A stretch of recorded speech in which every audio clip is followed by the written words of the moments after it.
The No Nonsense Roundtable, a weekly radio show and podcast where host Dom Genova interviews guests from all walks of life, all with amazing stories to tell.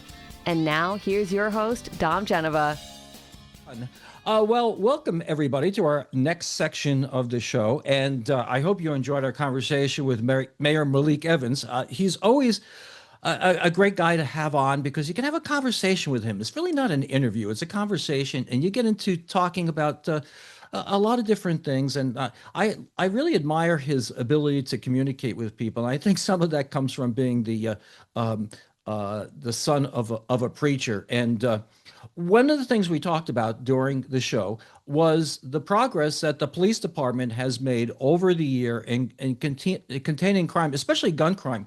And the person that's usually the spokesperson for this stuff was able to come on the show with me on short notice, and his name is Greg Bello, Captain Greg Bello.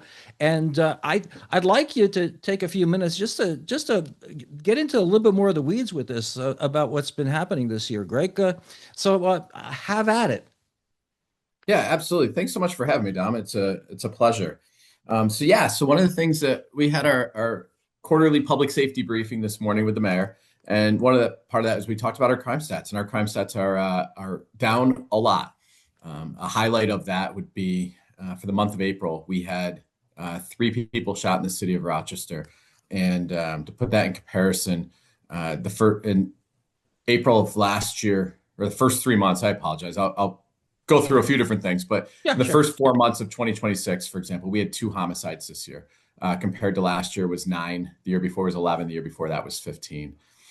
We've had 36 shooting victims so far this year through the month of April, and that was 43 and 25, 58 the year before that, and 36 this year. And so we had 3 in the month of April.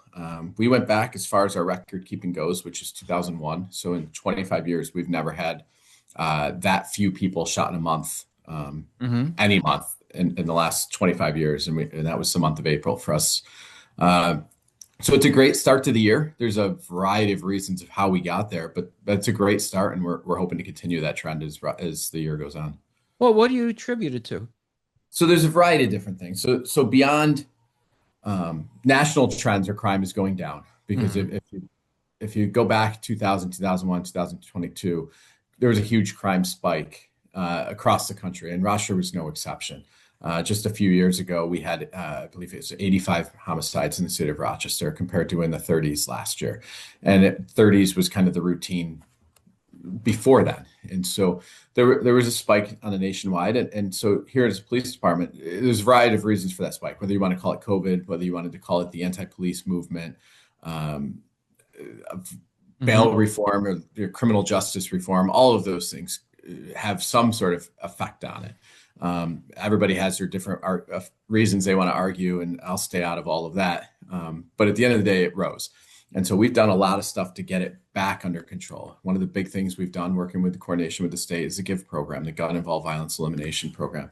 What that really does is use state funding, and it takes a look at gun violent offenders and gun violence locations, and not just casting a wide dragnet and seeing what you find. So, an example of that is, I don't know, maybe 15 years ago, let's say, if we had a bunch of shootings on one street, on, let's say, Avenue A, right? We'll just random street.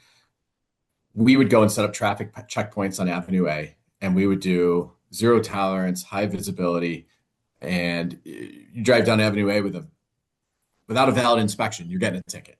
And what we're doing, we're taking the people that live on Avenue A, right? Those aren't the people, but that was the old the old adage was zero tolerance. We're not going to tolerate anything on Avenue A. Don't bring any of that garbage here. And it really ended up pissing off the people that live there, right? And it's gonna be like a tube of toothpaste, though. When you squeeze here, it goes someplace else, doesn't it? Correct. And so really what we're doing now is using a lot of intelligence base through MCAC, the Crime Analysis Center, is really going back and, okay, who are our gun offenders? And what's great now is a lot of our gun offenders, they like to use social media. Kids in general these days like to use social media. And so we monitor a lot of those counts. We have different data-driven points that we look at in terms of identifying those offenders and then going after those offenders. And it's a partnership, and not just us, but with the state police, the sheriff's office, the town police. So I can speak, for example, I'm part of a weekly meeting in which we get together with the town police and the police in the region, and we say, okay, who's committing these crimes? Because there are no borders, right? It's not just us. There's the same offender in Irondequoit is also the same offender here in the city of Rochester, or Gates or Greece or wherever. So really combining our resources and targeting those offenders and holding those offenders accountable. And the district attorney's office is involved in those meetings.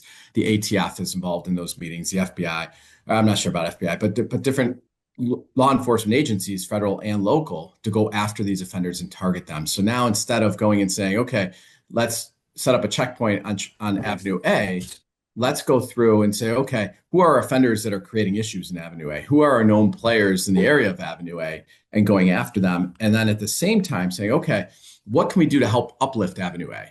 What can we go through in there and say, okay, let's look at environmental designs. Let's look at, working with community partners such as RG&E is a great one when we do our uplift projects, and DES, and going through and saying, okay, what can we do with these vacants?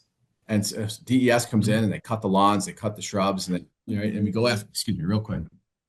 And we go after, some of these landlords, and we go after some of, the problem properties on some of these, these streets. And, RG&E, okay, whose meters are broken? Who's right? And you uplift those that are doing great stuff on those neighborhoods and those streets. That kind of combination effort of not just the criminal side, but going and looking at it holistically to bring that street or that segment up.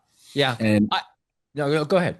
No. And so part of that is, again, like we used to put together our crime maps and our heat maps. They're big areas. And so we say, okay, targeted patrols, but at these big areas. We've broken it down to street segments, like literally the 100 block of a street or the 200 block of a street. So you're talking 100 yards.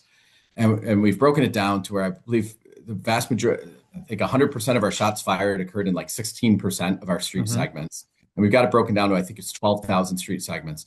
And now we're doing what's called Coper patrols. It's Dr. Coper, this huge study. And so what we're doing is our officers take these street segments, and even our basic patrol officers have to be out of their car in those street segments where there's a propensity for violence, where there's a propensity for crime.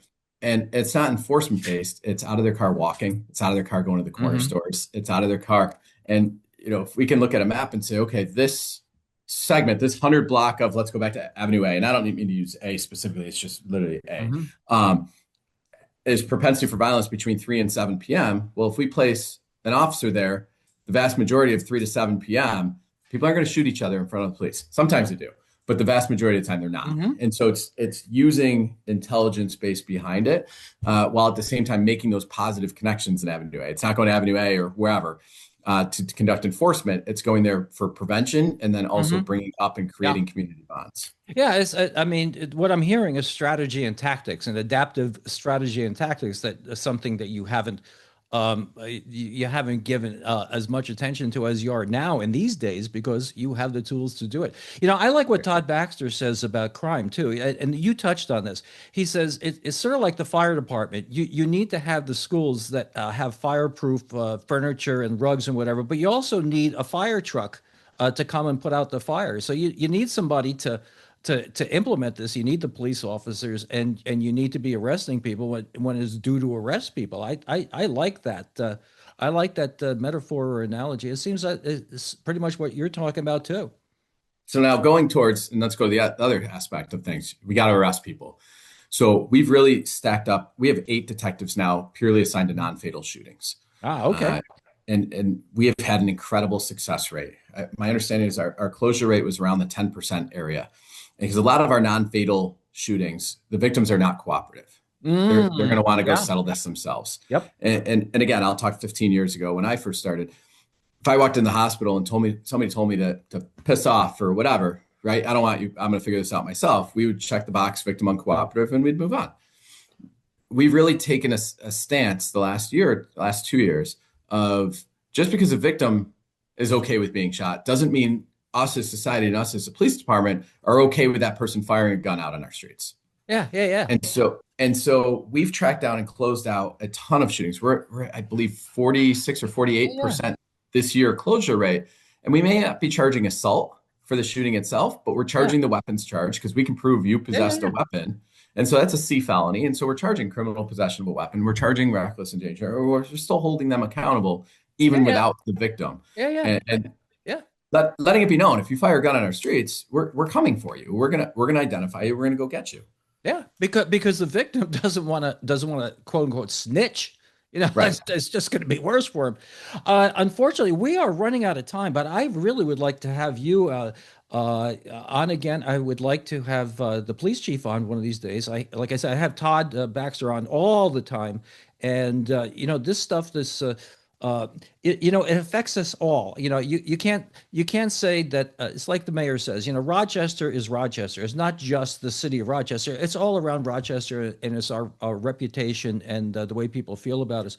But thank you for coming on the show. Thank you for what you do, and God bless you. I mean, we'll have to talk about recruitment soon, because I have to say, it's a great career for people to get involved in law enforcement. And at the end of the day, you do something good for somebody, and that's a rewarding thing to do. So thank you again, Greg. This will be on, and hopefully it lives forever.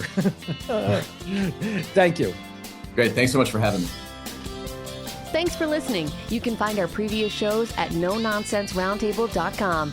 Don't forget to like and subscribe, and we'll make more.